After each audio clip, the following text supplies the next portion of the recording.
এখন আমরা শিক্ষা বোর্ডের অফিসিয়াল ওয়েবসাইট দ্বয়ের মধ্যে থেকে যে কোনো একটি দিয়ে ফলাফল দেখার বিস্তারিত পদ্ধতি আলোচনা করব।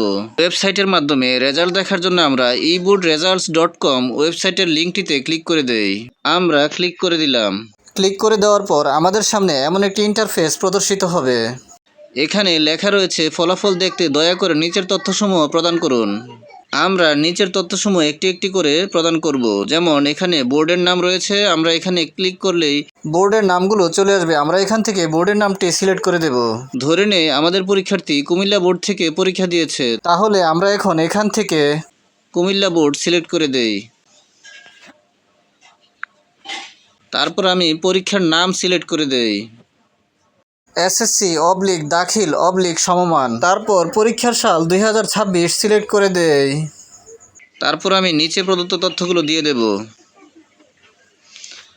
এখানে রয়েছে ফলাফলের ধরন, এখানে ক্লিক করে আমরা একক/বিস্তারিত ফলাফলে ক্লিক করে দেই। যেহেতু আমরা একজন শিক্ষার্থীর ফলাফল নির্ণয় করব, ইচ্ছে করলে আমরা বাকি অপশনগুলোর সাহায্যে অন্যান্য ফলাফল নির্ণয় করতে পারবো।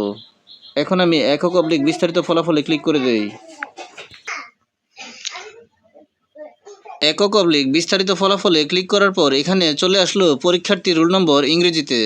আমরা এখানে ক্লিক করে ইংরেজিতে পরীক্ষার্থীর রোল নম্বর দিয়ে দেব। তারপর এখানে চলে আসলো পরীক্ষার্থীর রেজিস্ট্রেশন নম্বর ইংরেজিতে। আমরা এখানে পরীক্ষার্থীর রেজিস্ট্রেশন নম্বর ইংরেজিতে দিয়ে দেব। রোল নম্বর এবং রেজিস্ট্রেশন নম্বর দেওয়ার পর এখানে প্রদর্শিত ক্যাপচাটি এখানে টাইপ করে দিতে হবে। তারপর আমরা ফলাফল দেখুন বাটনে ক্লিক করলেই আমাদের সামনে মার্কশিট সহ বিস্তারিত ফলাফল প্রদর্শন করবে।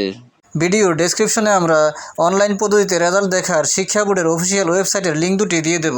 ভিডিওটি ভালো লাগলে লাইক, কমেন্ট ও শেয়ার করে দিবেন এবং চ্যানেলটি সাবস্ক্রাইব করে পাশে থাকার অনুরোধ জানিয়ে সকলের সুস্বাস্থ্য কামনা করে এখানেই শেষ করছি। আসসালামু আলাইকুম।